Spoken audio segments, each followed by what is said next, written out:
Mm. Mm. Not only are we here, Okay. we're on time.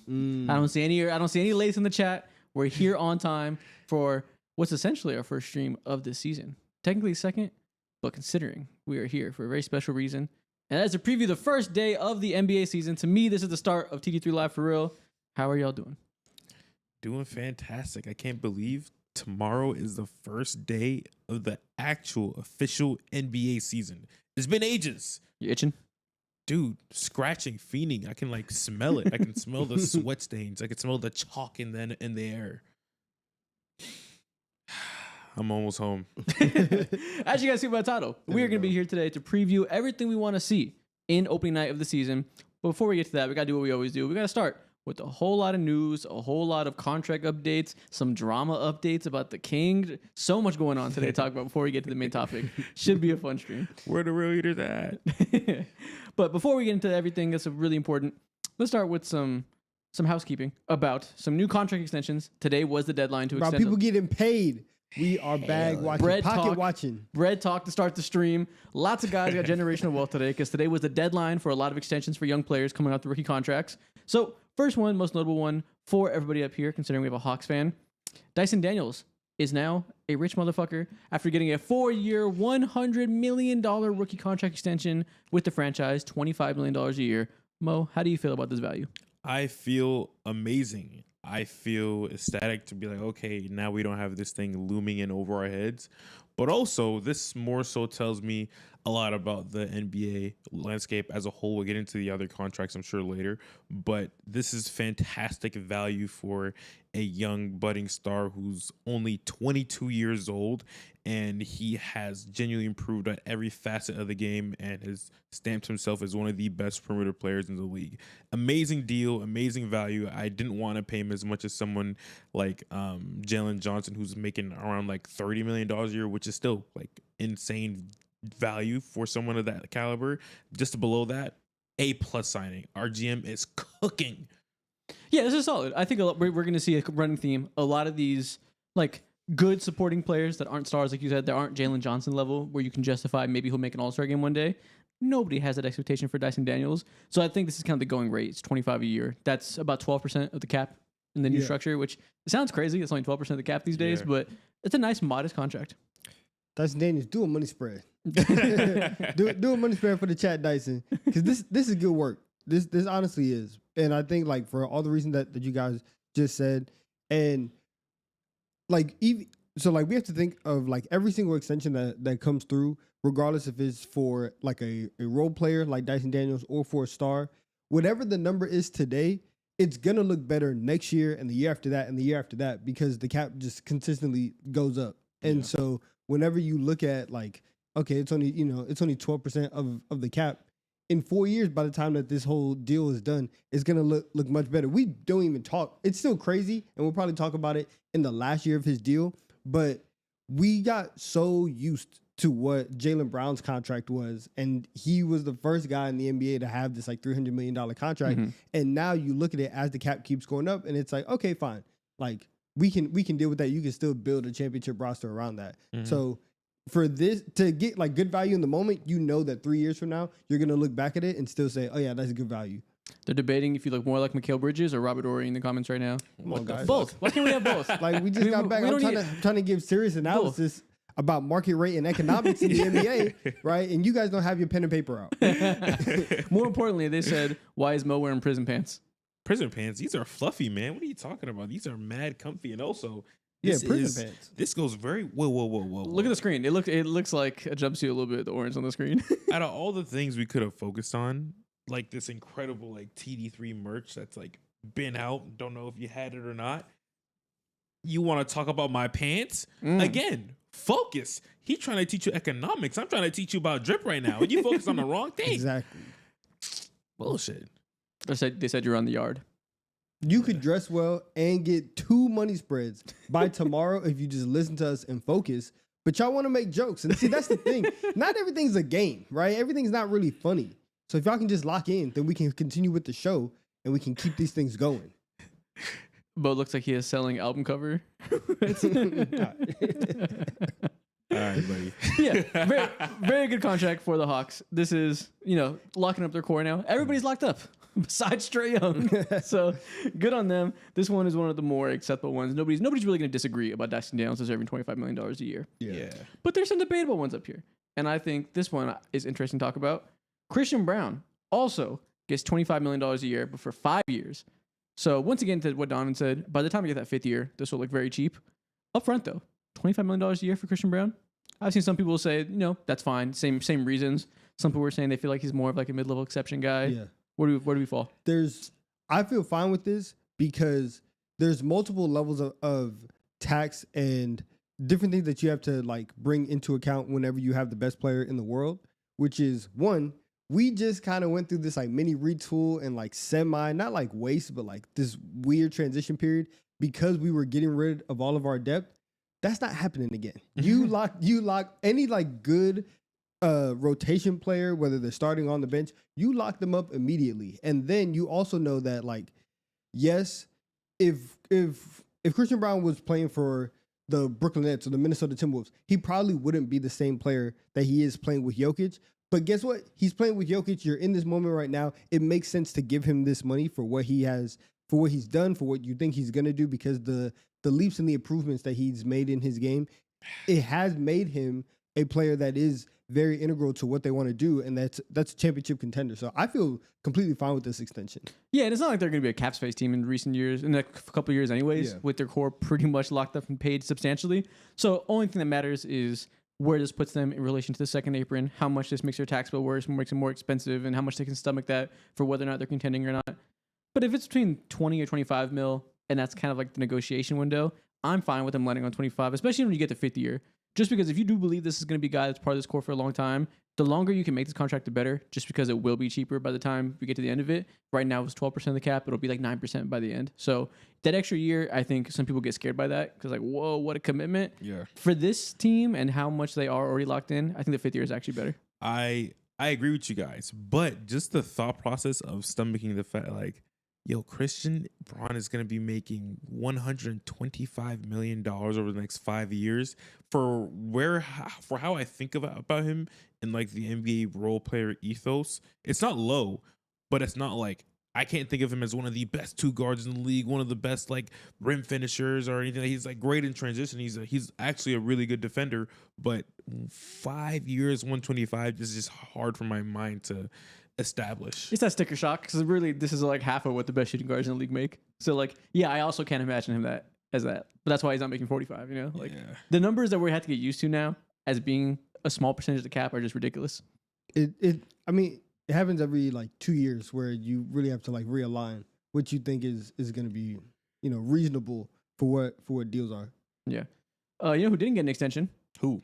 Your boy. Who's that? Benedict Mathurin. No money spreads. No money spreads for Benny.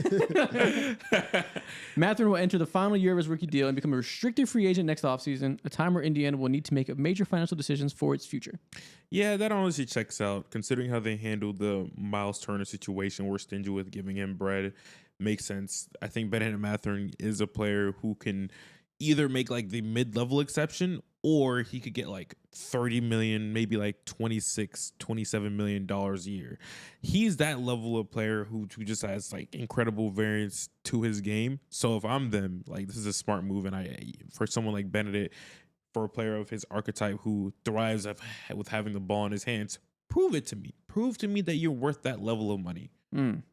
Yeah, I think for Indiana, the one question, their entire team is built on this like power friendship. We do this all together. And then there's Mathurin off to the side, and everyone's like, yeah, does he really fit with what we're trying to do? Is he really, one of us? And that's kind of been one of the like prevailing narratives over the last like year and a half.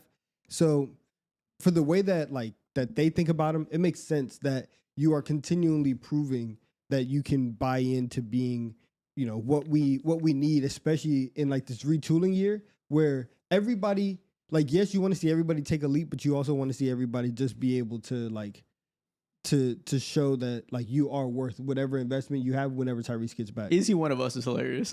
Yeah. Does he play hard? Does he want to pass the ball? Can we claim him? But yeah, obviously it's not necessarily the most seamless fit in their play style, to your point. But I think they kind of view it as probably like maybe he becomes an amazing scorer and it stands out in a good way, or doesn't develop this year and it's kind of just like odd man out. Yeah, that's the question of like, is this going to be like our secret weapon, or like, do you really just like, should you just be somewhere else? Yeah. So really, he's the Malik Beasley of Jonathan Kuminga's. Yeah, Malik Beasley. Okay, I was gonna say Malik Beasley of someone like R.J. Barrett. Yeah, you know what RJ Barrett is? RJ Barrett is the Devin Booker of Jonathan Kuminga's. That's true. This is all the same genre. Okay. So what's your thoughts on Isaac Bonga? No.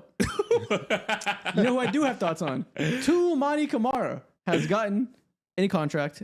One of the best deals in the league. This is crazy value. 4-year, $82 million for one of the best young defenders in the NBA, who isn't a total black hole on offense by any means, can shoot, attack closeouts, be a part of a good offense, clearly, while being the best defender on your team for $20 million a year. If you can just sit down in a stance, you too can have generational wealth. And I love that for Toumani Camara. This is awesome. This is super good, I think, for Portland. It's a great number. You get somebody who's gonna be in first, Yeah. We'll see how many bigs are on first team, but like in first team all defense conversations year in and year out, like this is awesome. I will say I have two things. Humongous respect to Toumani Camara. Like when this trade first happened like 2 years ago, you're laughing because of how I pronounce his name, and I was pronouncing it like the African way, but then I was pronouncing the American way, so I kind of combined the two. But Camara. when this trade first happened, I was like, bro, who is Toumani Cameras? I've met so many Toumani Cameras before in my life. This is such like a nobody in the trade, and he proved to be like one of the best like 3-and-D players in the league. Amazing, great work. Also, 2, fire the fuck out of your agent. This is terrible value for someone like you. Like, you are easily one of the more valuable role players that the league has to offer. Honestly, this deal should have been like 4 years, 150. It should be double this genuinely. You should be getting like Keegan Murray type of money. I don't know about all that. He's better than Keegan Murray. Keegan Murray's overpaid. So That's what I'm talking about. Yeah, great for Toumani. I don't know. I mean, it's tough because like we always like all the NBA nerds are gonna glorify these like pesky defenders, but like I don't know, 20 million's like he could have got a little bit more. Like if you told me he was 25 as well, like the other guys, I'd be like deserved. Yeah. But it's also not crazy to give your 5th best offensive player 20 million. Yeah, I think that 100 million really comes with like how expensive can your offensive game be? And yes, we want you to be there. We want you to grow and to expand your offensive game. But I'm not like 100% sure that he's going to end up being one of like the best two-way players in the league. So it's okay if I'm not giving him 100 million. Yeah. You know who also didn't get 100 million from the same team? Shaedon Sharpe. And everybody on Twitter sees his contract, 4 years, $90 million. And everybody on Twitter says, that's a steal. That's one of the best athletes, promising young scorers in the NBA. Is that how y'all feel? Is this a steal of a contract? This is a great contract for both sides, honestly.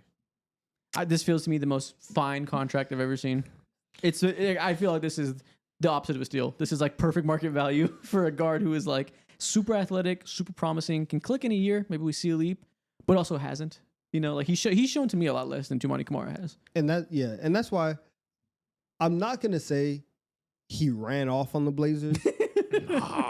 But if you had to say like who won this, it's going to be Shaedon Sharpe because for all the things that you said, there hasn't been this like I've proven that I'm worthy of where you guys drafted me at, or like that I'm gonna be like the future star guard of this team, and like your placement within this entire franchise is still very much in limbo. Like we still have to see so much from Shaedon Sharpe to think that he's gonna be one of those kinds of guys. And so for you to get $90 million on the front end of this, yo, shout out to my agent. Like that's good. Yeah, they paid him for what he can be, not what he's shown so far. And when you have this much potential, I'm not going to say it's a bad deal or it's a bad bet because he has gotten better every year to some extent, just not to an extent that I'm like confident he'll be one of the better role players in the league. Like I think even like Christian Brown has a much higher floor than Shaedon Sharpe in terms of like being a productive role player on a really good team.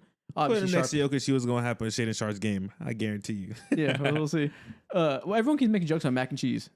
Apparently, Shaedon Sharpe loves mac and cheese. I don't know the background to that. Shaedon Sharpe is what? Everyone says Shaedon mac and cheese Sharpe. He can buy so much mac and cheese with that. What's the background to this mac and cheese things? I feel like I missed a joke here. I have no idea. I never heard of that before. Am I out the loop? I don't know. On mac and cheese? Apparently, Shaedon Sharpe's a mac and cheese guy. But regardless, dude, Joe Cronin, he has been cooking since he's like, low-key's been frying the entire time he's been there, dude. Or at least over the last like 2 years. Frying? He's been cooking. Okay, He's been doing a good job. Now, what happens in a situation where Shaedon Sharpe does not develop to the level that you want, and so then in 3 years, you're paying Shaedon Sharpe this money. You still have $37 million that you're paying Drew Holiday for vibes.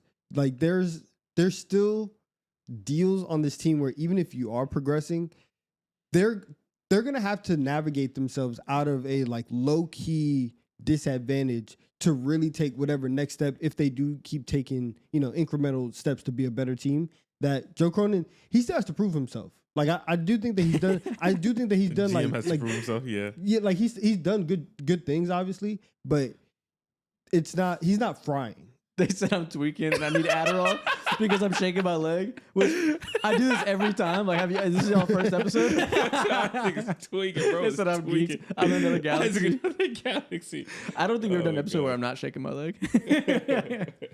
So y'all call us casuals for not knowing the mac and cheese thing. You're casuals for not realizing my leg is always bouncing. What? But yeah, I think it's fine. Shaedon Sharpe deal is completely fine. They said restless leg syndrome is for legends. Isaac tweaking from watching the Chargers offensive line. Man, I gotta talk about that shit tomorrow. Don't get me going tonight. That's a low blow. Don't get me started. So we talked about the biggest deals that have happened. Obviously, Keegan Murray happened too a few days ago. We didn't get to talk about that. These are the biggest deals that did not happen. The guys who didn't get paid. It's like crack and cheese. These are the guys that are without a contract after today's deadline. No Jaden Ivey deal, which I think was to be expected. No, didn't play last year because of injury. Already hurt to start this year. Unsure about the fit with Cade long term. Makes sense. Benedict Mathen, we talked about it. Daniels did get a deal after this tweet. No Sahan deal. Interesting. Not a guarantee he's their long term starter at power forward, so also makes sense to me. Yeah. Usman Dang, obviously. No Jalen Duren deal. That's surprising. It is surprising. Okay. Very surprising. How do I say this? I'm okay with teams doing less player empowerment on contract extensions. I'm okay. More teams need to let players go to restricted free agency and say, go see what you can get. We're going to match if you get a good deal. We're not going to let you walk, but go prove it. In the new age of the second apron, I'm totally okay with good players that might take a leap and be great or might just stay good in Jalen Duren. I'm totally okay with the team saying, go earn that shit in restricted free agency. That is 100% true. And it's exactly what's happening because I feel like whenever Cade got his contract and LaMelo got his contract and they were automatic, contract extension guys, everybody was looking around okay, I understand this is kind of what you do, but should we be doing this? Yeah. And so for all of these rookie contract extensions, I get it.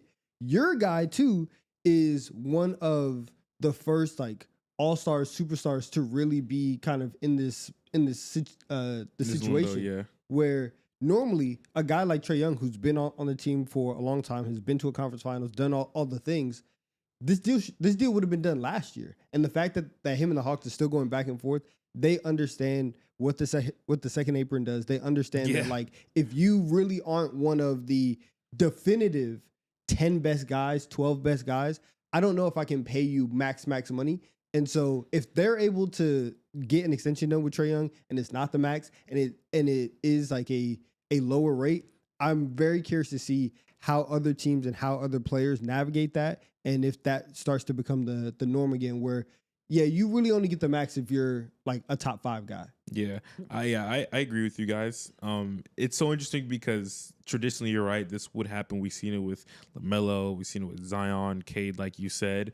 But in today's age, the second apron is the grim fucking reaper.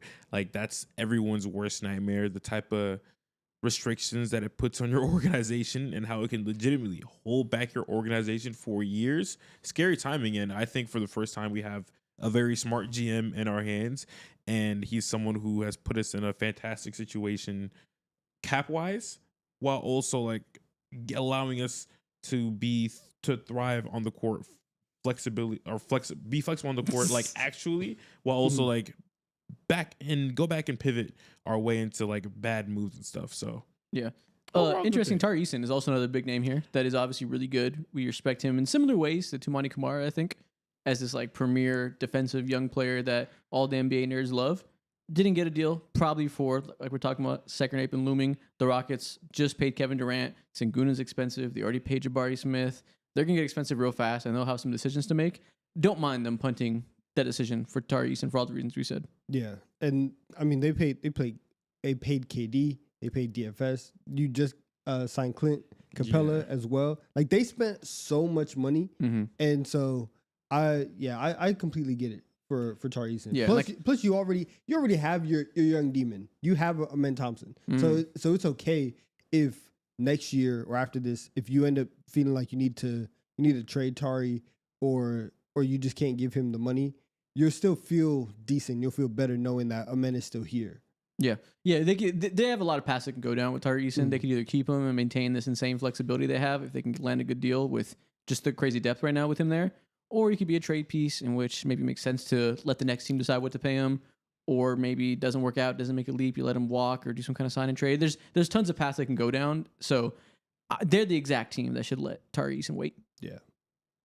Honestly, what's more hilarious to me, and it doesn't even make any sense as to why this is still an ongoing conversation. You would think this team is just like more reluctant to throw a bag, but what's happening with Walker Kessler is hilarious considering they low key they don't want him for real, but they also don't want to throw him away for nothing. They don't want to. They weren't even interested in like resurfacing contract negotiations with him either last year. Just so weird.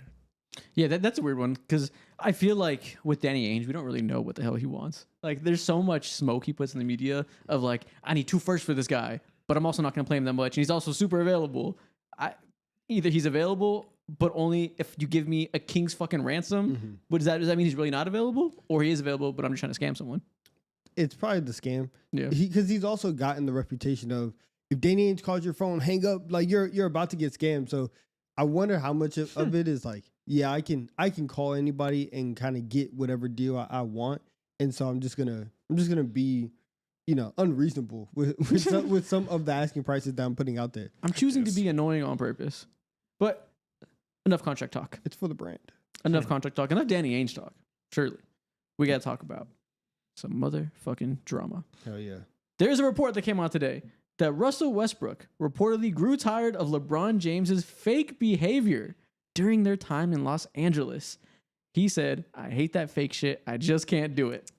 They told stories about Will Smith coming into the locker room, and LeBron and AD had walked out a few minutes ago. They heard Will Smith there. They came right back, started acting real buddy-buddy with everybody, started trying to put on a show, pretending there's some great camaraderie in the locker room to impress Will Smith. They were talking about LeBron quietly pushing for a trade for Kyrie Irving, a move that would have required Russell Westbrook to be traded, and then publicly denying it. So Russ felt like he doesn't really want me here. He's trying to trade me for his ex, but then he's saying let Russ be Russ. I don't know, but I can't. I'm getting mixed signals. How did y'all feel reading this report? So the quietly push for the Kyrie thing. There was also an interview afterwards where LeBron was like, "Listen, I can't lie. Like, I am disappointed. That we didn't go get Kyrie, a guy that I won championships with, the guy that you can like win with." But we got the guys here in the locker room, so I'm just ready to work, and this is my focus, this and that. And it was very funny because this report came out today. Yeah. Some other media came out today. It was just a hit day on LeBron. You're right. All around of people saying that this is how LeBron acts, or these are the certain problems that they have with him.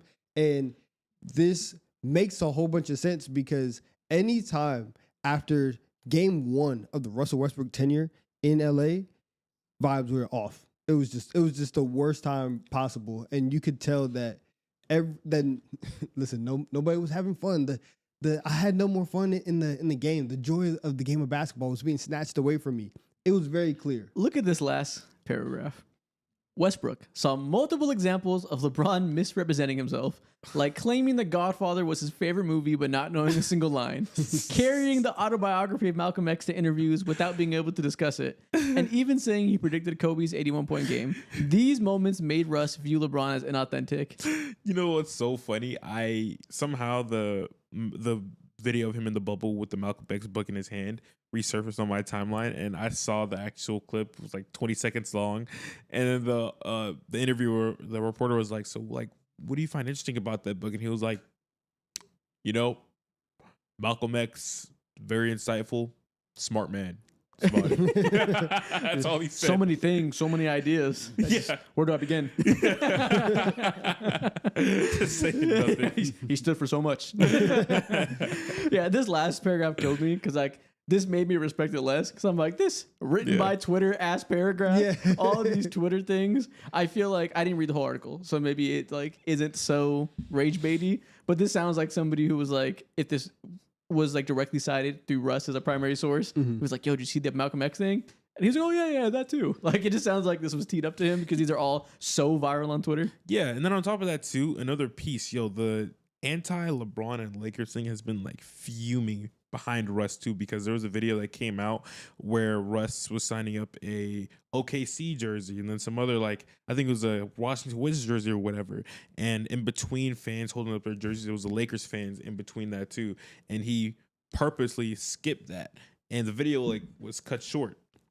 It was cut short, and it was made out to seem that he didn't sign the Lakers jersey, when in reality he was talking to another fan, asking where do you want me to sign your shirt, your jersey, or whatever it is. So there's some type of weird Russ Lakers thing looming right now. It's hitting the heart. What do you mean? You think it's weird? What do you mean weird? It's weird. They hate him and he hates them. No, and but that's like, I don't think he really hates him. I disagree. Maybe his Lakers experience. Exactly. I think like He should hate Lakers fans. He should. Again, I've never ever seen a player be wide open and the entire crowd yell no. I've never seen that. And like Andre Roberson has played NBA basketball. Tony Allen has played NBA basketball. Like there's been notorious non-shooters in the NBA, and people have not said that. That entire tenure was just it was a bad time. And like obviously Russ did not play well whenever he was a Laker. That trade should have never been done in the first place. But if you ask a lot of Lakers fans and just, NBA people like in general, Russell Westbrook is the reason why LeBron, doesn't have another ring. Like the moment because they ultimately ended up being like the moment they got Westbrook, the championship window was closed. And so people are going to look at Westbrook and they're going to look at that acquisition and say, you're the reason my king doesn't have another ring. And so when people are, it's me. I say that shit. It's true. Exactly. And so when people are telling him that and are coming up to his face, calling him, calling him Westbrook, saying that he, they're calling his kids Westbrook to their face in the schools that they go to. They're saying all of this stuff. Of course he's gonna hate them. Yeah. And like it's always, every time something like this happens, the discourse comes back to Twitter where Russell Westbrook fans are like, they put him in a bad role. He was never supposed to stand in the corner. They didn't know how to use him. And then there's the Lakers fans who are like, he is Satan. I want him gone from my life. Like it's so extreme on both sides. And I feel like people like already forget like the actual specifics, how the era went. Everybody talks about it through generalities. Like, yeah, it makes sense that Russ didn't work on the Lakers. LeBron puts a lot of players in the corner. It probably didn't work because Russ was in the corner. Like that stands to reason. That age is fine in my mind. Russ had the ball so much. So unbelievably much. They played LeBron at center for spacing reasons whenever they lost some big men because that would help with Russ. Like that was part of the equation there. Like they did a good amount to facilitate him. It didn't work. The personalities didn't mesh. The on-court play didn't mesh. We don't have to like make somebody a martyr. It just didn't work. Did you guys see the picture where the last three, somebody had like screenshotted like tweets from the last three coaches that Russ played for when he was on the Lakers, on the Clippers, and the team before, and every single the Kings now, and every single coach said the same thing as soon as they acquired Russ, which is like, like we're just gonna let Russ be Russ, and like that. It's like, what do you mean you want a tornado to hit my house and me not to take cover? I saw a Kings fan on Twitter is like, no, you can't just allow that to happen. But that's that a threat? Yeah, that's the bad part is that Russ plays such a unique style of basketball that the only way to have an opportunity to maximize him is to let Russ be Russ. And so then that puts everybody else in a position where LeBron has to play center, or you have to switch up how you're running your offense. And so there's that aspect of it. And again, like we can't forget, he was hitting the side of the backboard once every 2 weeks. So many times. It was so often. I guarantee you, like I don't know if there's probably not a data point or any type of like analytics behind this, but we've never seen an NBA player hit the side of the backboard more than Russell Westbrook ever. And ever. and even if you can excuse the bad shooting for that era, which again was bad, there were always moments, and the moment that stuck out to me the most, and they referenced it in that article, because that article, it's an excerpt from a book about the Lakers tenure. And so one of the moments that they talked about was a moment where like the Lakers were up and all they had to do was, just run the clock out, dribble it slow, and Russ runs up the court and takes a 15-footer, misses, and then the Blazers were able to come back and have another possession, and LeBron and AD were like, yo, what is going on? What are you doing? Like, these, you remember that? I remember that play. You're giving me PTSD. We need to move the fuck on. I forgot about that. And I just remembered. And I think I hate the Lakers' Russ tenure more now after you saying that. And before, I was under the assumption that nobody in the world hated it more than me. No. And you just proved me wrong, because now I hate it more. So you either let Russ be Russ and you put the ball in his hands and he either misses shots, or you have those bonehead moments where you've been in the league for 16 years. You should know at least the mental side of what you're supposed to do. And there were a lot of lapses. So I understand why people aren't happy on both sides throughout that entire tenure. I wonder if we'll ever see a player who has the same mentality of Russell Westbrook and also skill set and athletic abilities. Well, no, to all that. But mentality. You think they exist already? Cam Thomas? Nah. Low key. They said, like, do you think you want to grow as like a playmaker? He's like, man, I'm gonna just play my game. He's like, don't ask me about that. Fuck all that nerd shit. Get out of my face. Who is the closest to Russ mentality wise? Because obviously the Russ experience is tied because the mentality that he has, plus I grew up being a way better athlete than everybody, and it works. I can run super fast and like make the play, be a good passer, and do all this stuff. But take that away, what would it look like to have that mentality without that specific skill set? It's like Ben Simmons. I'm thinking RJ Barrett. I don't know. I feel like that's a little unfair to RJ. Well, it's not necessarily a negative thing. When I say the mentality thing, it's not, well, I guess what I mean by that is extreme aggressiveness and the like desire to constantly make penetration happen and make a play happen and like push and be aggressive, right? Which isn't really inherently negative. It becomes negative when you tie in the like blind aggressiveness in big moments that comes with like playing too fast. And I feel like that's RJ Barrett a little bit. Like he makes a play, he's a good driver, but isn't a good finisher at the rim. He like doesn't have late game IQ like that, but he is very aggressive and it helps at times. People are in the chat are saying that's Kuminga. Kuminga. Oh, y'all are cooking. Yes, it is Kuminga. Good job. Doesn't it sound like Russ is a rhinoceros? What the fuck?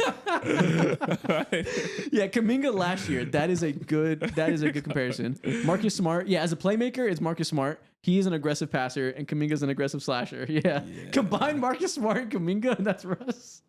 Whoa, man. Marcus Smart. Yeah, we can't have that on the team. we can't use one of our 15 roster spots for a player like that. It makes sense. That's so insane. That's kind of a guy though. No, the best version of Marcus Smart that could slash at Kuminga, that would be a fucking literal beast. Russell Westbrook. Wow. No, that's a great player. Like can defend like Marcus Smart, has some passing, can shoot a little bit, but not consistently, but will pull that bitch. Yeah. But can slash. Okay. And that is Russell. That's not prime Russell Westbrook because he's obviously better than that. But that's like last year in OKC Russell Westbrook. Yeah. Where it kind of went off the rails a little bit. And then he went to the Rockets and got the crazy spacing and like really maximized that slashing for one more year. But last year, Russell Westbrook, where he was going out against the Jazz, taking a lot of bad shots, being goaded into bad shots by Ricky Rubio, that's what we're describing. Yeah. Okay. That's a Hall of Famer. Late peak Russell Westbrook. That's still a superstar, but lower. Actually, still an all-star, but a little flawed. Okay. Mind you, and now that you say that and you're bringing up the Rockets tenure, let Russ be Russ made the Rockets be like, yeah, everybody on this roster has to be 6'5" or shorter. So it's Kuminga went from Giannis comps to old Russ. Whoever said Giannis? The fucking Warriors fans. Kuminga. Goddamn. Kuminga and his agent. Before we move on from the drama slop, we have another person that came in taking shots at LeBron, and that is Stephen A. Smith, who continues to want to reinvent himself as a LeBron hater, continues to make it clear that he does not fuck with this man. He went on Carmelo Anthony's podcast on 7 p.m. in Brooklyn and said, I do not like his ass, not even a little bit. You do not understand the lengths this man will go to. This dates back more than a decade. I believe he's one way publicly and another way privately. All of this bad energy towards LeBron really didn't happen until last year when LeBron confronted him during the sideline or whatever. So him reinventing himself also suddenly feels like so contradictory and like so hypocritical when it comes to how he's trying to portray LeBron right now, because that's literally you. Yeah. And I think Stephen A. Smith in his interview talked about that like that moment is like what made him view LeBron differently, because he felt like it was he felt like LeBron was choosing his target specifically and trying to like make an example by pressing him. And he basically was like, you don't press these white reporters, but you're coming to me talking crazy, which feel how you want to feel about pulling that. But he feels like he chose to go at Stephen A. Smith when he wouldn't have done that to, say, Brian Windhorst or whatever.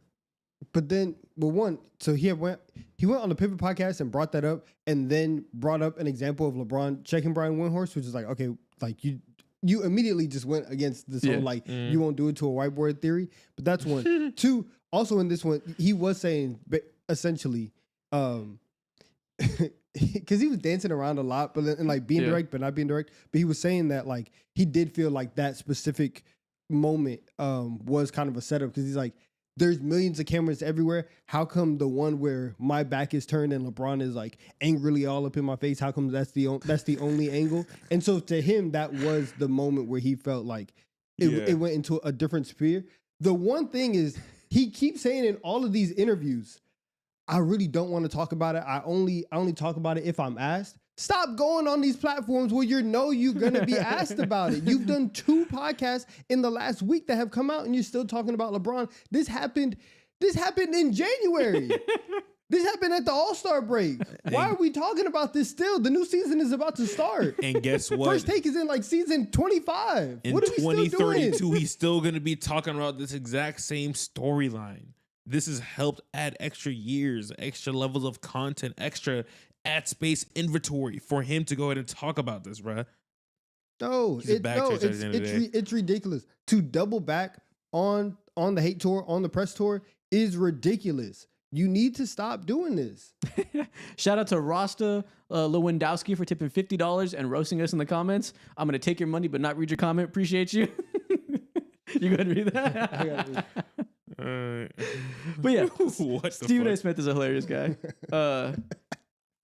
So do you think he's going to pivot this way for like the next 10 years and just go out like Skip Bayless, just hating on LeBron forever? Like, is this going to be his new thing that he clings on to forever, you think? I hope not, because it's incredibly lame. Yes, he will, but I don't think it's going to be like as consistent and like blatant as Skip was, where like every Laker game or every LeBron game, Skip would find one thing and blow it up and be like, look how LeBron, took water from the equipment manager. That's not a leader. Like, it's not going to be like that. But I do think that despite what he says of like, I don't want to talk about it, I only talk about it whenever people are asked. Whenever he is asked, he does give like 20-minute answers instead of 5, which would satisfy the other thing that he said, which is, I don't want to be hypocritical because I always tell people that they have to talk. So it's like, that's cool. You could say something about it. You just don't have to spend half the episode talking about it. But he will always, at this point, it sounds like he's going to always have something to say about LeBron. I don't think it's a gimmick like it was with Stephen A. Smith. I think like it was with Skip Bayless. Yeah. I think he's like just being honest, and I think he feels the need to like, I don't know if be cool is the word, but like stand 10 toes on things. He like got egoed at the end of the day. That's what it is. He got that. punctured as a man, and he fucking hates that, and he got embarrassed in the biggest, widest, grandest stage ever, bro. And for someone like Skip, is just trolling. And it's an art form. This is not art. People always point to him doing his walk-ins on game days, saying he walks like he's one of the players. Did you see the walk-in to this podcast? I didn't. I'm sure it was very grandiose and it was very self-important and very self-aggrandizing. It's very funny. I think that's all true. I think that is something we can actually psychoanalyze about Stephen A. Smith. Him carrying himself, walking like a pimp, like he's a player, very much says a lot about him. And I think these comments like match that. Like he clearly like feels the need to like not let anybody step on him. Like he thinks he's Omar. And he does like everything that he does. You are right. It does say that, but the ego stuff is the weird part about all of this, because once again, this happened last season before the playoffs, right? Mhm. And so we've gone through this entire offseason. You coming back right now and saying, I don't like LeBron, when since that specific moment, LeBron hasn't come out and said, done another interview about Stephen A. It makes you come off as very like overly hating.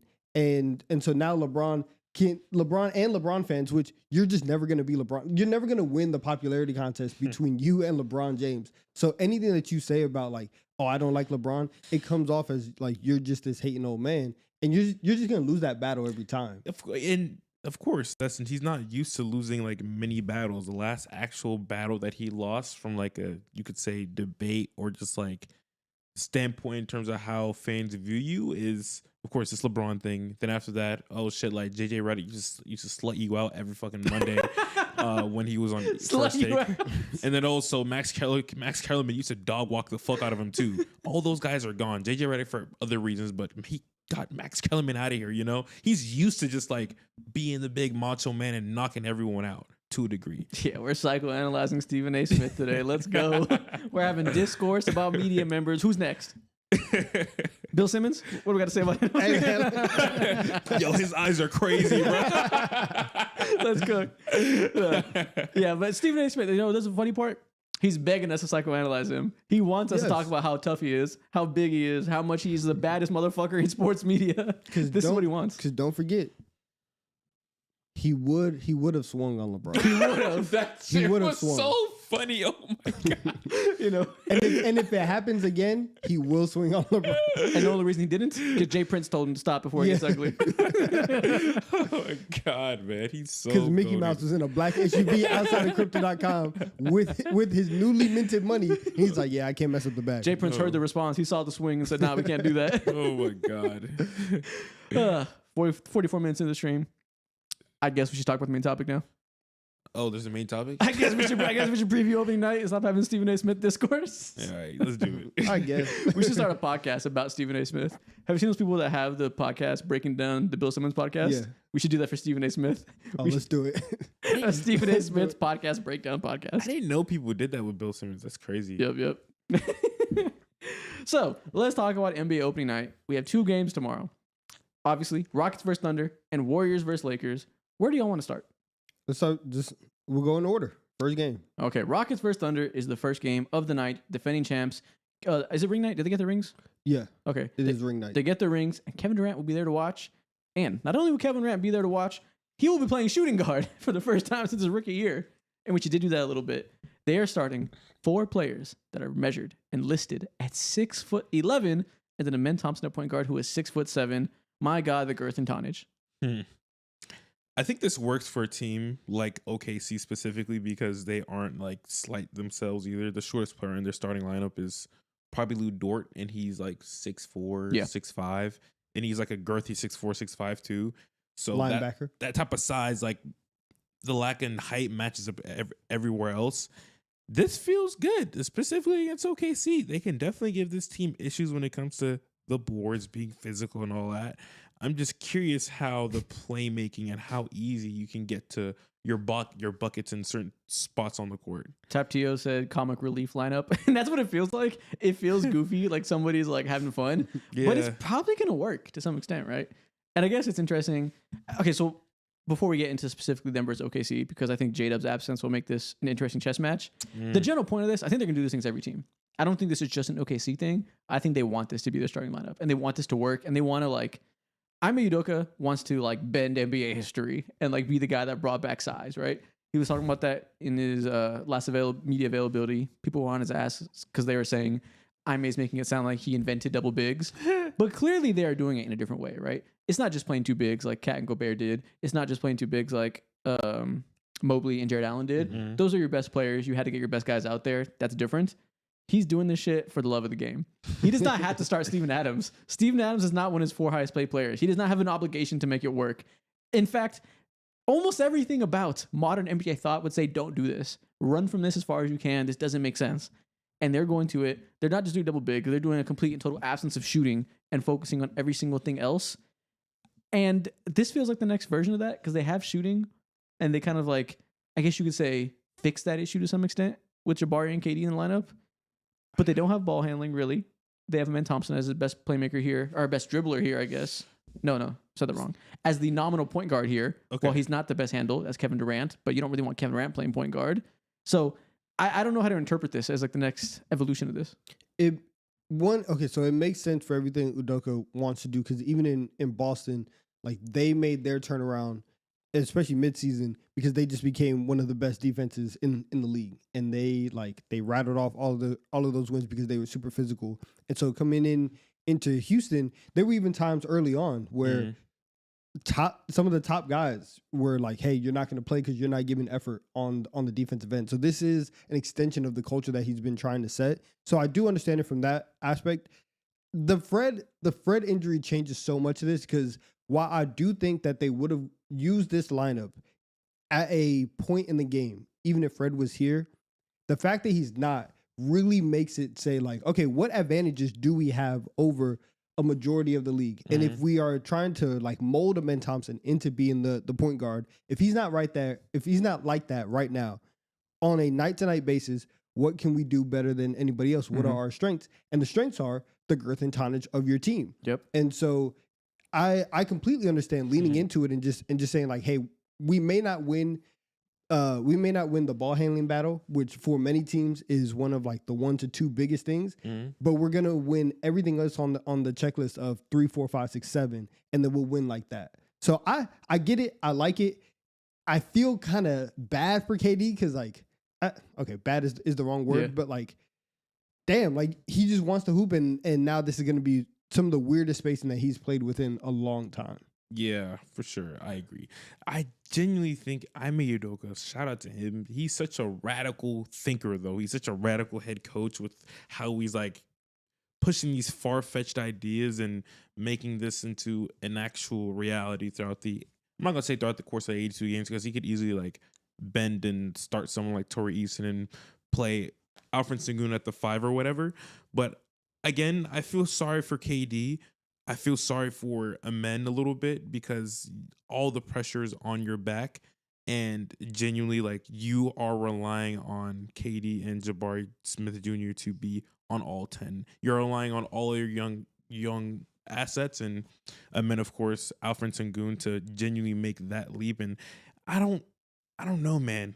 Shout out to Steven Adams being important again, though. Yeah, shout out to comeback. The league needed him. Yeah. Is it all going to be on Amen?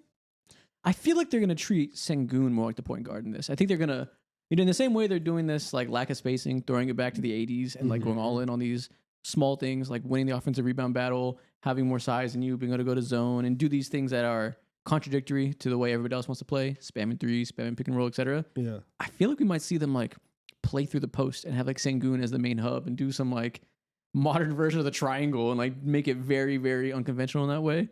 And maybe they just like won't play with a guard. Like maybe it'll be Sengun and a bunch of forwards. So I can see a situation like that. I can see the Rockets going in and trying to play through Sengun because he is their best passer, and it would make sense. But if you're going with this lineup and you're doing this intentionally, I can also see a world where they're just like over and over and over and just try to run into a brick wall every single time and really try to force this idea of like being overly physical, being super simple and aggressive with how you're playing offense instead of trying to expand this out. But offensively, like that would make the most sense, I think, to play through Sengun, which for a lot of teams you're not really doing, right? And I can see that because there's this one play that perfectly pictures what you just said. There was this play happened against last week against the Atlanta Hawks in one of their first preseason games, and Jabari Smith Jr. was coming down towards the right side of the court, towards the right ring specifically, and he passed it over KD. KD passed it back to him, and he was like, "Yo, like swing it to the post, give it to Sengun," and Jabari like kind of had a couple hesitations and stutters mentally, and he passed it to Sengun. Sengun took his shoulder, drove it into his defender's back. I think it was KP. Of course, his chest is gonna fold naturally, and then he swung it back to Jabari Smith Jr. He had a wide open three. Yeah. And it was just like a simple play like that where KD's kind of like he has to play like a pseudo point guard role in terms of lining these young guys up in Jabari Smith Jr. to be like he's so important. He's so like make or break for this offense too. Oh, definitely. Yeah, I mean, as one of two shooters, they're both make or break, right? Yeah. And obviously, Kevin Durant is Kevin Durant. Nobody's really questioning his ability to be consistent as a shooter. So it really will work as far as Jabari Smith lets it work. I guess the interesting part to me is how much do they do this double big lineup? Because, they got Clint Capella. So they could do it for 48 minutes if they really wanted to. Like, they could have two motherfuckers that are 6'11" or higher out there for the entire game. But Amin Thompson is shooting a little bit better in the preseason. We'll see if it holds. Some people on Twitter are like, the men's jump shot leap is here. The league better not be ready. After Ryan Dunn the preseason last year, I reserve judgment on preseason 3-point shooting numbers. I'm never going to overreact again to that. But maybe it's true, and maybe it's a little more traditional than we think because he can shoot and it's not 3 non-shooters. Reed Shepherd has a moments in preseason. Dude, he was so good during preseason. He looked playable, and I think he looked good defensively. The activity we saw from him as a college prospect was there. He looked to me in the 1 or 2 preseason games kind of like what I expected him to look like after college. So if that's the case again, and we can kind of like allow ourselves to treat him like a real rotation player again, like we had hopes for pre-draft, then you can see a world where he plays 18 minutes a night, 12 of those minutes he's playing point guard, leading the offense with the bench. That leaves 36 minutes of double big playing through Sengun. Is that what it's going to be like, or where's the balance going to be between double big versus traditional point guard? I have no idea. I think that's one of the main things that I'm watching over like this first month of the season with the Rockets is like, yes, because it's weirder now that Fred's not there, because you have to try to figure out who's going to play point. But even with Fred, it's like, okay, he's going to play 30 minutes a night. KD's going to play 30 minutes a night. Sengun's probably going to play 29, 30 minutes a night. Where are the other minutes for everybody else going? And you just paid Capella. Like, you pay him all that money just for him to play 8 minutes a night? That feels kind of weird. Did you pay DFS all that money so that he could play 15 minutes a night? Like, who's doing all of this? You still have Tari that we just talked about. Trying to find the fit between all of those guys and seeing how what lineups work, how you're going to try and deploy them. The actual operation of the Rockets at this point is probably the most interesting thing to me, outside of like, obviously, can you just win? And now you're saying that, you just mentioned a lot of players that are big, right? So now that I heard you say that, and like complimentary, that makes it make more sense to me on why they're starting and presumably finishing games double bigs, just because they have to make so many minutes for 6, 8+ guys like Tari, DFS, etc. off the bench, that it kind of makes sense to treat your starting lineup as 4 big guys and 1 small guy, with the men being the small guy, quote unquote, because you have so many of those guys you have to play. So you might as well install a system that plans for that for as many minutes as you can a night. And again, now that you say that and I think about it, kind of feel like everything rides on Reed Shepherd's ability to be the one guy that can give them point guard looks when needed. Because if he can play 25 minutes a night plus, giving them point guard and really off guard in some of these lineups, I kind of see the vision. And I think that'll fucking happen. I think what happened to Reed Shepherd over the course of last year is just like a genuine terrible move, terrible mistake that we see once in a while when it comes to teams and how they handle their top picks. I think Reed Shepherd's going to be the type of guy to come in, be disruptive like we've seen him be in Kentucky, while also be clearly like one of the best shooters, not only for the Houston Rockets, but one of the best shooters like on the floor. Yeah. I think we've under talked about Reed Shepherd in this preseason. We did our breakout episode, and we didn't even mention him, I don't think. I kind of like forgot he exists after such a quiet rookie season. And I didn't like sell my stock or anything, but I was like, shit's on layaway.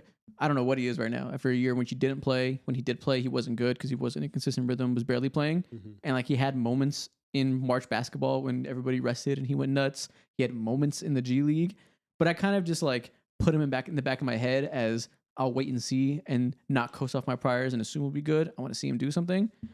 There's going to be a lot of opportunity. We always said in the beginning of the season last year that it makes sense he starts slow as a small guard in a contending team. Like they're going to kind of like redshirt him and let him do good next year. If that happens, like we always said it would, and we really just like revisit that, and it is true, I think maybe I need to move this team a spot higher in my rankings. And I feel like putting Reed on, or putting your Reed stock on layaway, that's the right thing to do. Instead of coming out here and seeing him play well in preseason and saying, "Oh, I told you, motherfuckers, he's great. I told you, right? Like he's an all-star, all this stuff. Like that's fine."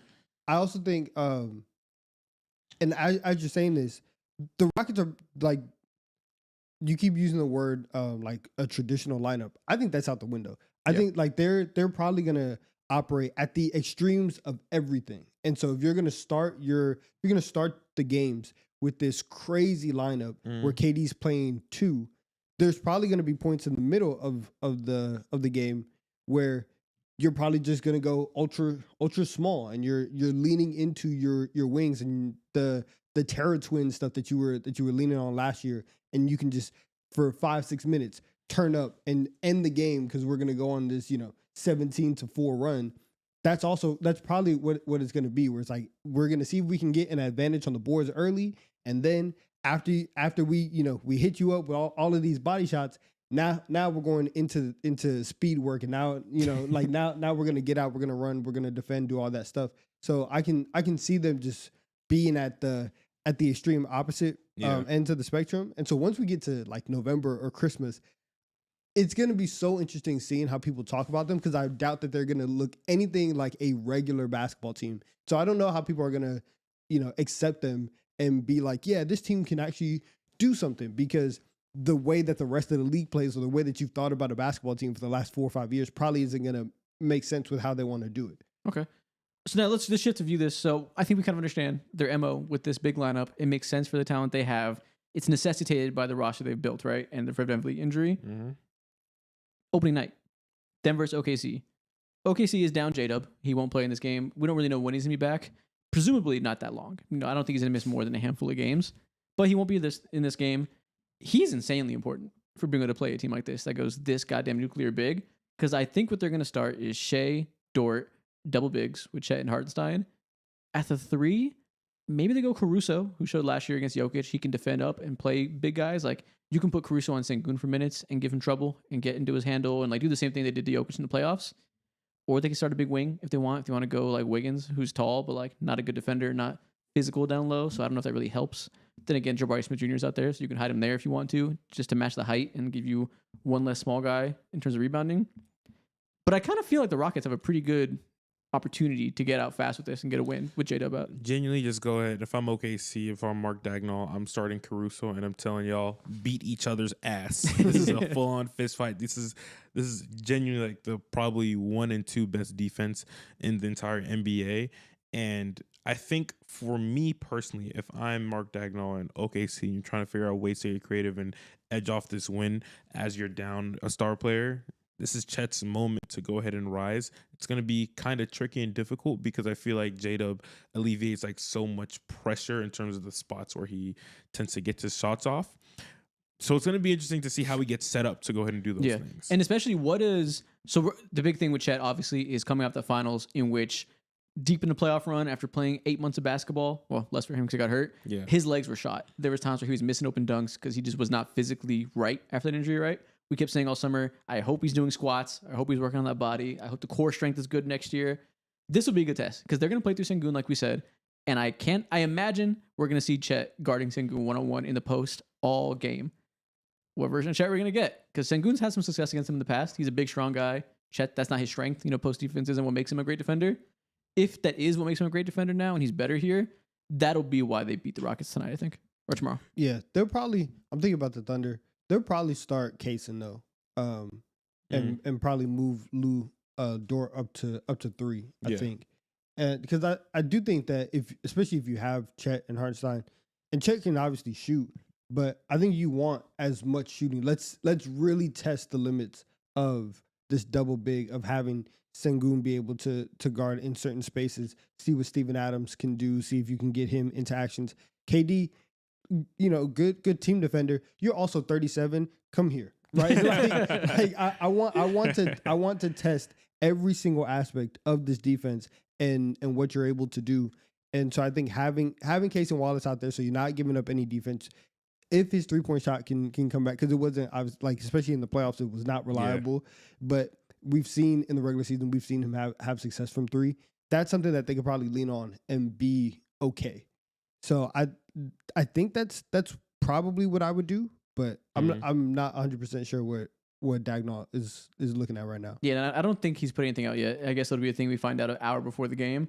I don't know if Wiggins is good enough defensively, but I feel like him and Jabari Smith are like equal physicality. Like I think he'll fucking live. Like I don't think we got to worry about Jabari. Y'all go in the corner, just play against yourselves. No, it's fine. Over the corner. it's fine. Just chilling. How are they going to defend Shai? Are they going to switch everything, trap him with this insane length? Like, how do you defend with these two bigs? Pray. That's what you're gonna do. You're also like, let's put a man on him. Let's see what we can do. And that's probably like, I think a man is gonna be the main defender on Shai. And They're going to go zone a good amount. Especially if they start Caruso and have lackluster shooting, they're going to zone the shit out of them. Say we have a million wingspan out there. We're going to make sure you have to make crazy reads, shoot us out the gym. Exactly. We're going to hold hands. Yeah. And we're going to create this zone. You know, they could probably damn near do that. They could probably damn near reach each other if they shrink the floor and run zone. It's probably not that crazy. That's the best way to put it. Like, They do it like free throw line extended. They just cover the paint. They could all stand on the elbows and like reach out to the 3-point line and like contest the mid shooter. Yo, Ime Udoka's the type of coach to try that. He's the only one who in the NBA who would try that. But going back to bro, let's game plan, man. Let's do It's gonna be a fun ass game. There's gonna be so many wrinkles. I want to see Amen and really like KD give Shai hell in the court in terms of making him think quicker and making him go ahead and like force certain passes, because clearly that's like been a gateway to success. Of course, they won at the end of the day, but it wasn't the prettiest way to win. And some of the losses when he struggled with the playmaker, and then the game after that, he'd come back and like, I understand it now, and dime people up. The consistency as a playmaker is what made these series go to 7 when they really shouldn't. And I think that's going to be the big focus. In the preseason, Shai hasn't been as aggressive as a scorer to the same extent because he's been focused on playmaking clearly. Now, it's the preseason. He's trying shit out. That's probably just like, let me try these reads I'm working on. That's what I'm most curious to watch here. We're talking about what we want to see from the Rockets. What do they do double bigs? What do they do with Reed, etc. All I really care about for the first game for the Thunder is what do we see Shai focusing on? Because he's kind of like Ant, where every single year he comes in with a new focus, improves something. Early last year, if you remember, he was also doing the 3-point volume thing, shooting hella pull-up threes, abandoned it by the end of the first week of the season. I think this year it'll be I'm focusing on being a playmaker. I think if he can average 29 points instead of 32, but get up to 8.5 assists and allow Chet to thrive as a scorer, that is probably the MO, I think. Because, it's no coincidence that Chet struggled last year in large parts because there's no other playmakers on the goddamn roster besides Shai. Shai has never thrown a lob a day in his goddamn life. He is physically incapable of throwing a lob. And listen, say what you want about Josh Giddey and how much he sucks at everything. He could feed Chet an assist or two. Yep. That helped a lot in his rookie year. That is very true. So I bet Shai's going to be focusing on that in his first game. It's so hard for a player like Shai, or a player who's just like not naturally a playmaker, to like develop that. I feel like it's one of those few things in the league where it's either you have it or you don't. And I feel like it's more likely for a playmaker, a natural born playmaker, to develop offensive skills when it comes to scoring rather than a scorer like develop the playmaking chops. And when you do see it's never like as pretty or natural. And I think the best case for Shai in this hypothetical scenario is to possession by possession, literally play the game by ear and not to necessarily like force anything. And that's the best way to get those playmaking bags off. Yeah. So we're going to see that a lot. They're going to zone them clearly. So it'll come down to what kind of shooting lineups they can put out there. Is Chet's 3 back? Is he going to be shooting like he did in his rookie year? Or is he going to be shooting like he did post-injury and it was not terribly impressive? That'll be a big part of it. Who they start at 3, whether it be Caruso, Kaysen, Wiggins, etc. Can they force the Rockets out of that zone defense by hitting their threes? Same thing with Dort. Obviously, can he continue to be a goddamn flamethrower from the corner? And how does Chet attack these lineups? Because we did see in part, especially against the Nuggets, if you remember, the way they were able to slow him down is by doing that extremely hard, almost zone-like defenses, doubling him at the elbows, not letting him slash and get to the rim. Couldn't really beat it as a playmaker for a lot of that series. We're going to see the same thing tonight. Yeah. I keep saying tonight. Tomorrow night. Final predictions. Who's winning this game? Man, I think I got OKC winning this game. Not by much. I'm gonna say OKC winning by like 7 points. It's gonna be a nasty fist fight of a game. You said OKC by 7? Yeah.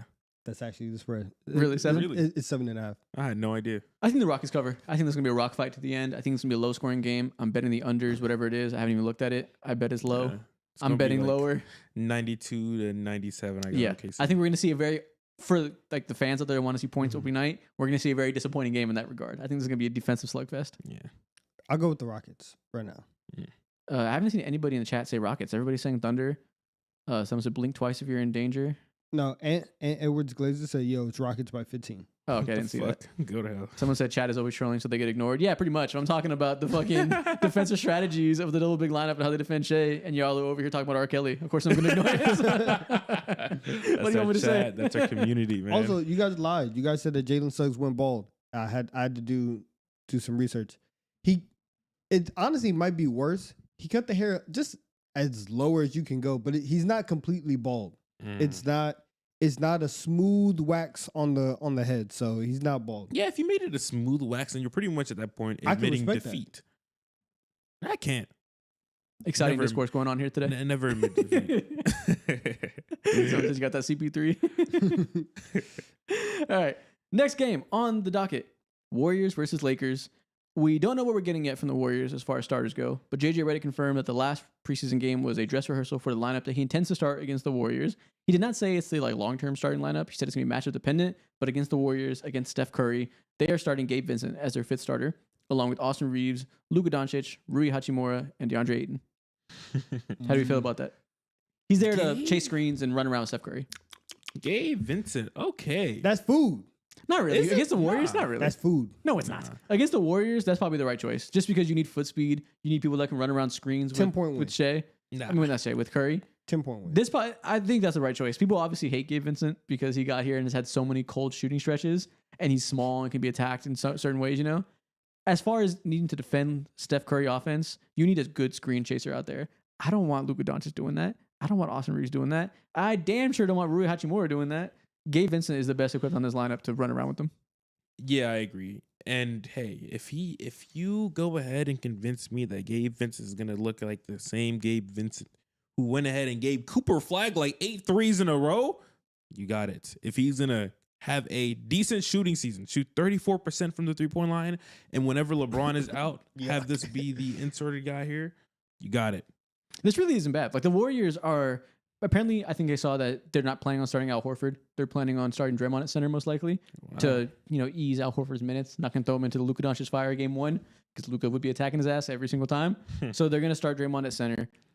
Kuminga maybe at power forward. Maybe they go with a little bit of athleticism. Match Rui out there, get a forward out there that can run up and down the court. I don't mind this lineup at all. You don't need to be huge against the Warriors. They're obviously a finesse team, even with Jimmy Butler out there. DeAndre Ayton's already gonna be the biggest player on the floor. Luka Doncic, I think defensively is going to be playing as a help defender in the interior, essentially playing power forward defensively for them. He's the second biggest player on the court, I think, even bigger than Draymond Green. Rui gives you size there. They're not going to be too small for the Warriors either way. No, and it's very rare that I think anybody is like too small for the Warriors. That's almost nobody in the Doesn't league. exist. Yeah. Yeah. So they're fine. I'm just very curious, honestly, at this point. To see this Luka Ayton thing, to see how it works, and like because they are going to be the two biggest players on the floor, I want to see their level of physicality with everybody else, specifically Ayton, because Luka can be physical. That he knows how to use his body. With Ayton, is Luka going to be able to like spoon feed him enough and put him in positions where he feels empowered to go ahead and really challenge Draymond or challenge Al Horford, or if he gets a mismatch that they like, can you abuse that? That's the main thing that I want to see. Guess what? It's not happening. It's never gonna happen when it comes to facing someone. I'm like not asking Draymond. for like 27 from Ayton and like abusing it every single time. Yeah. I'm asking for the Isaac Gutierrez special. Can you give me 16 and 10 tomorrow night, right? And can you do all the things? Everything that we've been saying is like best case scenario for Ayton. That is what I want to see from night Heavy one. on the 10. That's what I care about. The Warriors team is obviously susceptible to rebounding as an issue, especially when they start Draymond. They're pretty small out there. If they start Kuminga, I don't think he's crashing the boards or necessarily going to be a huge impact there. I also don't know if they're starting Kuminga. I'm pulling that out of thin air. But DeAndre Ayton is going to be the biggest guy by far, like we're saying. And obviously Draymond Green is like He's the Draymond. best ever at defending up. So it's not like he's going to be a defensive liability for rebounding. But if DeAndre Ayton can be a force in the rebounds, give them second chance opportunities, let them be with them keep up in the 3-point battle by second chance abilities, because obviously they're not going to outshoot the Warriors with this lineup. that'll be what I care about the most from Ayton. Because I think we've seen the preseason, he's going to be focusing on playing defense. I think he'll defend the rim well enough. He's going to be trying to do the screen and roll stuff, be a lob threat. Him and Luka don't have chemistry yet as a lob threat. There's a couple times in preseason he threw him a lob and Ayton like didn't jump in the same chemistry and he just like caught it and like went up with it. Yeah. So I think all that will be fine, but his physicality as a rebounder will be the thing for me. Yeah. Also, something else that I want to see is definitely Luka Doncic come out guns fucking blazing like day one into the season.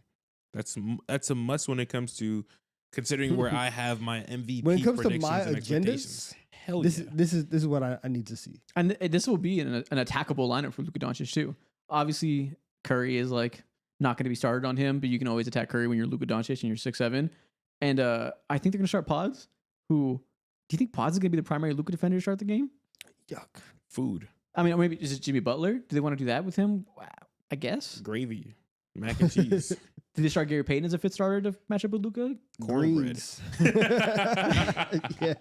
Who's going to be their fifth starter tonight? 'Cause now we're talking through it. It has to be a Luka guy, right? Pray, I don't know, man. They're going to switch a lot, obviously. It might be. Kaminga. No, I'm thinking GP2. Yeah, they're going to switch clearly. They're going to do all that. They're not going to allow Luka to create rim pressure and get the ball moving in transition. They're going to make him beat you one-on-one. And I think they have attackable guys. But you don't really want Luka attacking like a Jimmy Butler or Draymond Green. So they're going to put those two guys on Ayton and Rui, presumably. So we're going to see a lot of guard screens in this game, I think. Trying to get Luka onto Curry, trying to get Luka onto Pods. I guess GP2, whatever. Ew. It's going to be a weird game. Yeah. Doesn't sound very exciting for either team, just given the lack of LeBron, the questions with the Warriors. It's gonna be a fun game. It's gonna be exciting in different ways. It's nice because like you'll be able to figure out a little something for the Warriors. All right, Doc Rivers. But one word. We're going to focus on a little something. Yeah, the only thing I'm trying to really focus on for the Warriors, really. Moses Moody. Yeah, there you go. Yeah, Moody. Oh yeah, yeah. No, I forget he exists sometimes. Moody's He's out. hurt. He's hurt. Yeah, Moody's Wait, out. what's He's wrong out. with him? He's out injured. for- I forget. Something minor. But he's going to be out for a few weeks. Yeah. Okay. Well, I just want to see how Kaminga is going to be ingratiated into this offense and whether or not he's going to take a different approach like day one. That'll tell me fucking everything. And I'll probably learn that within his first like 15 minutes of the game. This is a game where Kuminga should be able to play and should be able to make an impact. We say that about every Kuminga game. Like every game should be set up for him to play. But I mean, you are right, and I think I don't know. Like the Warriors, especially at this point, they feel so entrenched in terms of, and obviously they've been doing this for so long. I know exactly what a Warriors game is going to look like, and especially after we got the run last year with Jimmy Butler, you know what it looks like with Jimmy as well, and he obviously fits so well into everything that they're doing. So for them, I'm looking at the, who's ever playing that two guard of, Pods or GP2 or any one of those guys.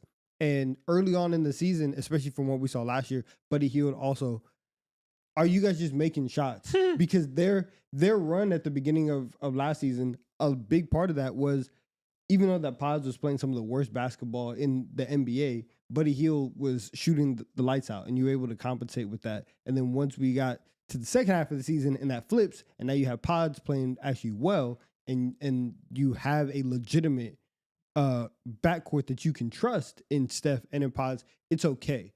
So when you have Steph, when you have Pods, is he going to start fast? Is Buddy Hield going to start fast? That's the question for me that I'm looking at for Golden State. Lakers by 1 million. I'm thinking a 14-point blowout. Nah, 14 point is insane. No, I'm kidding. LeBron's out. The Warriors are close to full health. You would think that they should be favored. Did you see what the spread is right now? No, I'll check. I don't know who's favored right now, but the Warriors are closer 100%. They're missing some role players, so maybe they aren't. I can't say they're full strength, but conventional logic would say pick the Warriors. They're coming off of a season where they figured some stuff out in the second half of the year. I think they're going to start strong, being an old team that is no stranger to, starting season strong. They're not relying on new pieces up and down the roster, besides Al Horford, who should fit in seamlessly. The Lakers, I think, are going to need like 3 or 4 games to get going. Yeah. Really? It's also very close. It's Warriors -2. Warriors -2. Okay. I feel like the Lakers probably aren't gonna need like a 3 or 4 games to get going because it's similar to the Warriors. Like they made their offseason move in the regular season last year, and all the pieces are in place. you have LeBron not there, so the offensive game plan is so much easier to go ahead and talk about. You just need guys to make shots and fit and like seamlessly fit into their role. I think the Lakers got this one. It's gonna be close. It's gonna be like I got the Lakers by like 4. Lakers by 4. Okay. Yeah. Yeah, this feels like a last minute of the game type of game because they had nothing for Luka. The Lakers have so many questions defensively without LeBron. They're going to have to rely on gimmicks to some extent like they did last year. They're going to have to be a lot of pre-rotations, a lot of switching, a lot of zone. I'm most curious how they're going to utilize Luka defensively because I think they need him to be an impact defender. And I think we saw him be a good defender in Eurobasket.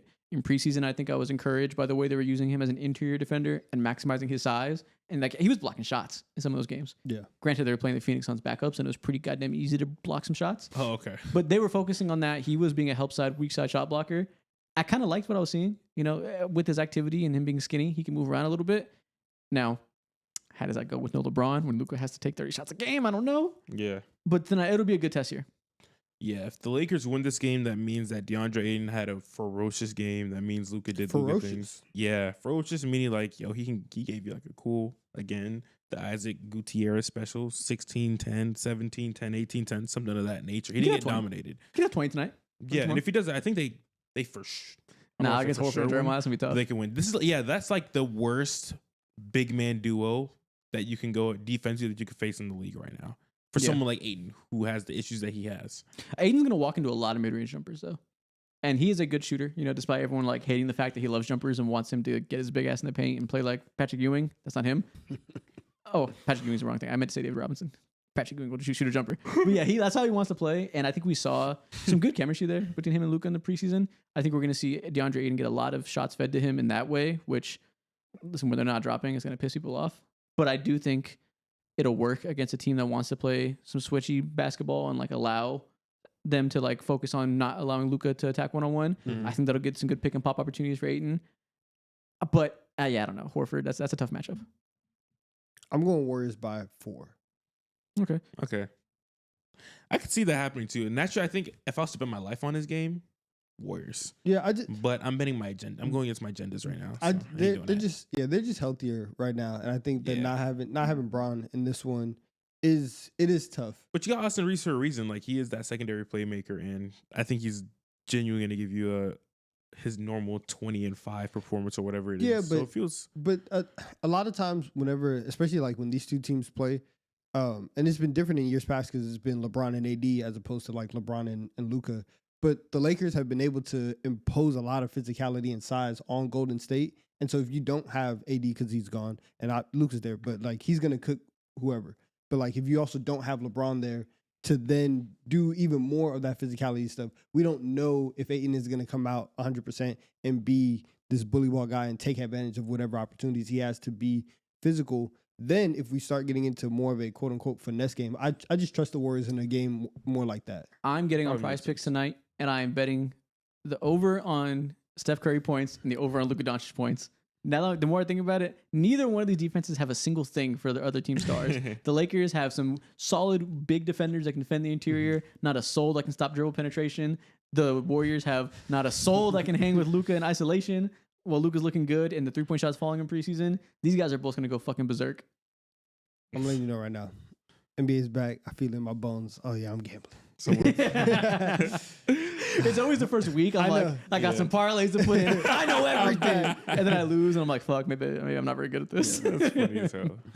But this will be a fun one. It's always fun when you feel like betting the over on the star is smart, because that's the funniest thing to root for. Just hope Luka goes sicko mode. Question: is Bronny James gonna get much burn in this game? Doubt it. It's the Warriors. It's a hard team to play a young player against. Other swing factor. I need to see some of that Dalton Connect. I forget he's on the roster. He was dog shit in preseason, right? No, he was. Oh. I don't know, but I think it was probably just a singular game that I saw. I don't know. I didn't check his long numbers, but in the training camp preseason buzz type of thing, there's been a little bit of noise.